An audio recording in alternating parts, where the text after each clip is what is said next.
사주에 땅이 많다. 화개살이라 어떻더라 하는 이야기 혹시 들어보셨나요? 목화토금수 오행 중에서 유난히도 말이 다 다르고 복잡한 오행이 바로 토기운일 겁니다. 오늘은 이런 토기운이 많은 분들을 위한 영상인데요. 그렇다면 내 사주에 토기운이 3개 이상 넘으면 많다고 봐도 되는 걸까요? 우리가 보통 한 가지 오행이 그 정도가 되면 많다고 하지만 토기운만큼은 단순하게 개수만 세어서 판단하면 안 됩니다.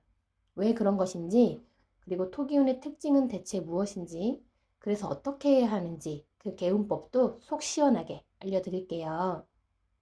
일단 먼저 토기운의 특징부터 봐야겠네요. 사주를 구성하는 목화토금수 오행은 실제로 불, 나무, 땅 이게 아니라 그 오행과 가장 비슷한 운동성, 그것을 기억해야 한다라고 늘 말씀드리고 있죠. 그럼 토가 가진 운동성은 뭘까요? 여태 나무가 나고 자라는 과정으로 비유를 했으니 토기운도 이어서 설명을 드리자면 땅속의 씨앗이 계속 땅속에 있을 것만 같아도 그렇지가 않죠. 언젠가는 싹이 트게 됩니다. 그렇게 나무가 쑥쑥 자라서 계속 성장할 것 같아도 또 그렇지 않죠. 언젠가는 성장을 멈추고 열매를 맺고 다시 씨앗의 형태로 땅으로 돌아갑니다. 즉, 땅은 어느 한쪽이 영원할 수 없도록 음과 양의 그 사이에서 전환을 시키면서 중심을 잡고 있죠. 그 전환시키면서 균형을 잡는 이 운동성이 마치 땅과 같구나 해서 땅으로 비유한 것이지 땅 그 자체가 아닙니다. 이것은 하루 중에 일출, 일몰 등을 통해 낮과 밤이 계속 순환하는 것과 같은 이치이며 계절로 치면 환절기를 통해서 사계절이 계속 순환하는 것과 같은 이치라고 볼 수 있겠죠. 이를 명리학이라는 학문을 통해 사주팔자에 적용해 볼까요? 사주팔자에서 이 윗칸을 천간이라 하고요. 이 천간에서는 무토, 기토라는 글자를 찾아주시고요. 아래칸을 지지라고 하는데 이 지지에서는 진토, 술토, 축토, 미토라는 글자를 토오행이라고 약속했습니다. 그런데 천간의 토기운은 방금 말씀드린 토의 특징을 순수하게 잘 가지고 있지만 지지의 진술충미는 그렇지가 않아요. 훨씬 복잡한 양상을 지니고 있어서 이 부분을 꼭 알고 계셔야 합니다. 무엇이 복잡한가 하고 봤더니 글자 하나하나에 현재 계절의 절정을 담고 있으면서 다음 계절로 이어줌과 동시에 이전 계절까지도 담고 있기 때문입니다. 좀 어려우셨나요? 다시 예를 한번 들어볼게요. 여기 진토라는 글자가 있어요. 진토가 어떤 글자를 품고 있는지 지장간을 들여다보니까 을목, 계수, 무토라는 글자가 있네요. 진토는 봄에 해당하며 그 중에서도 양력 4월입니다. 이때 우리 날씨 어떤가요? 봄의 절정이죠? 네, 그래서 을목이 있는 것이겠죠. 따라서 진토 자체만 보면 목기운, 특히 을목의 기운이 정말 강하구나 라는 걸 알 수 있어요. 그런데 계수도 함께 들어있네요. 즉, 이전 계절인 겨울 기운, 수기운을 같이 담고 있는 거예요. 그럼 만약 진토 주변에 수기운이 많다면 어떻게 될까요? 목기운이 강함에도 불구하고 주변 수기운의 세력으로 진토가 합세를 하게 되는 거예요. 그래서 내 사주에 진술충미가 있다면 주변에 어떤 글자가 함께 있는지 반드시 봐줘야 합니다. 그래서 토기운은 단순히 개수로만 판단하면 안 된다라고 서두에 말씀드린 거예요.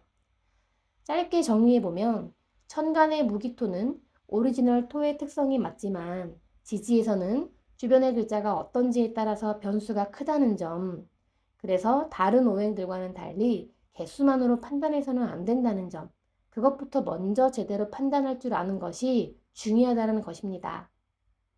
자, 그렇다면 이런 토기운을 사람의 품성으로 적용을 해보면 어떤 특성을 띨까요? 전환시키고 중심을 잡는 운동성을 토기운이라고 했어요. 그래서 실제로 모두를 아우르는 포용과 중재를 잘하는 분들이 많아서 토기운 특유의 무게감이 있습니다. 그렇기 때문에 예로부터 토기운을 광명지심과 같은 품성으로 대표한다 본 거예요. 광명지심이란 중심을 잡고 가운데의 위치에서 믿음을 주는 마음이라는 뜻인데요. 누군가는 이를 두고 속마음을 알 수 없다, 그렇게 여기기도 하겠지만 어떤 누군가는 한쪽에 치우치지 않으니 믿을만 하다라고 여길 수 있겠죠. 또한 이분들은 촉이 상당히 좋고 눈치가 빠른 분들이 많은데요. 거기서 더 나아가게 되면 나는 왜 사는가와 같은 존재론적인 고민을 하면서 삶의 의미를 되뇌이는 분들이 많으세요. 그렇게 철학성이 깊어지는 것인데요. 어쩌면 역설적으로 그렇기 때문에 중심을 잘 잡을 수 있는 거겠죠.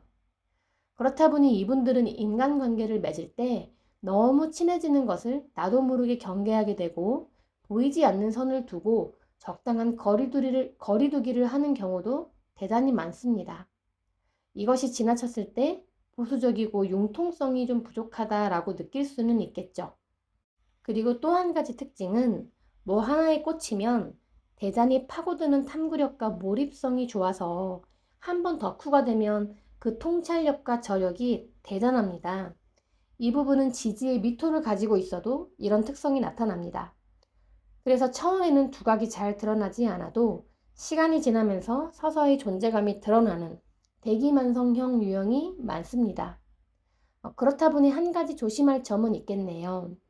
철학성이 깊어지거나 허무하거나 덕후가 될 정도로 몰입하거나 무기력하거나 중심을 잘 잡는 토기운이지만 한번 그 고삐가 풀어지면 기복이 심할 수 있다라는 거예요. 어쩌면 극과 극이 되는 형태로 갈 수 있는 부분도 있을 수 있죠. 이 부분은 토기운과 수기운이 함께 공존하고 있다면 더욱 잘 발현될 거고요. 이런 숱한 과정들을 통해서 토기운 특유의 인사이트가 날카로워짐을 경험하시게 되는 겁니다. 그래서 직업적으로 잘 어울리는 분야를 보자면 실제로 조직 내에서 리더보다는 중간 관리자의 역할을 하시게 된다면 그 사이에서 잘 조율해 가면서 조직에 꼭 필요한 존재가 되고요. 그 밖에도 A와 B 사이에서 조율하고 중재하며 수수료를 받는 인력 소개소라던가 아니면 직업 소개소, 부동산 중개, 대출 중개 이런 분야에서도 능력이 빛날 수 있고요.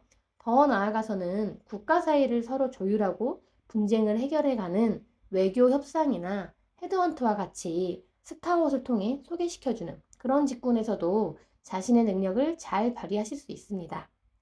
또한 어느 한쪽으로 치우치지 않는 중용과 깊은 철학성이 요구되는 종교계나 역학, 철학, 역사학 등등에서 많은 사람들에게 신뢰를 얻게 되면서 자신의 잠재력을 잘 발휘하실 수가 있습니다. 자, 그렇다면 가장 중요한 것은 솔루션이죠. 사주에 이러한 토기운이 너무 많을 때 어떻게 해야 운이 좋아질까요? 쉽게 말해서 과한 토기운을 억제해주면 되는데 목기운으로 토기운을 확 눌러주거나 수기운으로 토기운의 힘을 빼주는 방법이 있습니다. 물론 금기운으로 뺄 수도 있겠지만 두 가지에 비해서는 효과가 조금 미미하다 보시면 되겠네요. 그렇다면 이것을 직업적으로 대체하시게 되면 목을 잘 활용하는 직업과 수를 잘 활용하는 직업이 좋겠죠. 실제로 직업을 활용한 개운법이 효과가 좋은 이유가 적어도 주 5일은 할 수밖에 없으니까 매일매일의 힘은 무시 못하는 거예요. 그래서 그 목의 직업이 어떤 것이냐, 이게 더 자세히 궁금하시다면 해당 영상에서 확인하시면 되고요. 두 번째는 내일부터 당장 실천이 가능한 방법입니다. 하루 중에 목기운이 강한 시간대와 수기운이 강한 시간을 활용해 보자는 건데요. 사주에서 목기운은 아침에 해당이 됩니다. 이를 인시, 묘시, 진시라고 하고요. 수기운은 밤에 해당하니까 해시, 자시, 축시라고 얘기하고 있습니다. 둘 중 편한 시간을 활용하거나 둘 다 활용하면 더할 나위 없이 좋겠죠. 예를 들면 아침에 일찍 일어나서 하루 중에 가장 생산적인 일을 해보시거나 자연을 벗삼아서 반려견과 함께 아침 산책을 하는 것도 되게 좋고요. 거기에다가 밤에 요가나 명상이나 독서 같은 정적인 활동들을 통해서 수기운을 통해서 과한 토기운을 좀 빼주면 당장 실천 가능하면서도 효과가 아주 좋은 개운법이 되겠죠. 그리고 마지막 방법은 토기운이 과다할 때 목기운 특유의 러블리한 텐션과 측은지심을 잘 이끌어내는 봉사활동이나 반려동물이나 육아 등을 하면 무겁고 중후한 토기운을 배출할 수가 있겠죠.